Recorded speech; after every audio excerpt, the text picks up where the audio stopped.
കടുത്ത വരൾച്ചയെ പ്രതിരോധിക്കാനാവാതെ നട്ടം തിരിയുന്നതിനിടെയാണ് പറമ്പിക്കുളം ആളിയാർ കരാർ പ്രകാരം നേടിയെടുക്കുന്ന വെള്ളം സാമൂഹ്യവിരുദ്ധർ മലിനപ്പെടുത്തിയത്.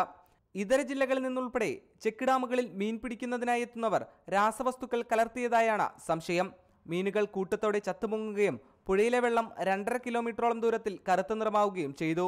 വെള്ളത്തിന് ദുർഗന്ധവും രൂക്ഷമാണ്. പുഴയിലെ വെള്ളം സുരക്ഷിതമല്ലെന്ന് കണ്ടെത്തിയതിനാൽ കുടിവെള്ള വിതരണം അധികൃതർ നിർത്തിവെച്ചു. വെള്ളത്തിൽ ഓക്സിജന്റെ അളവ് വളരെ ക്രമാതീതമായിട്ട് കുറയുകയും അതിനകത്ത് കെമിക്കൽ കണ്ടാമിനേഷൻ നടന്നതിൻ്റെ ഒരു സൂചന കാണുന്നുണ്ട്. കുളവാഴ പോലും ഏത് പ്രതിസന്ധി അതിജീവിക്കുന്ന കുളവാഴ പോലും ഇപ്പോൾ കരിഞ്ഞിട്ടുള്ള ഒരു അവസ്ഥയാണ്. അപ്പം കുടിക്കാനുള്ള വെള്ളം നഷ്ടപ്പെട്ടു എന്ന് മാത്രമല്ല, ഇവിടെ കുളിക്കാനും പറ്റാത്ത ഒരു സാഹചര്യത്തിലേക്ക് എത്തിയിട്ടുണ്ട്. പ്രതിദിനം 2.5 ലക്ഷത്തോളം ലിറ്റർ കുടിവെള്ളം ഇവിടെ നിന്ന് ടാങ്കർ ലോറികളിൽ വിതരണത്തിനായി കൊണ്ടുപോകുന്നുണ്ട്.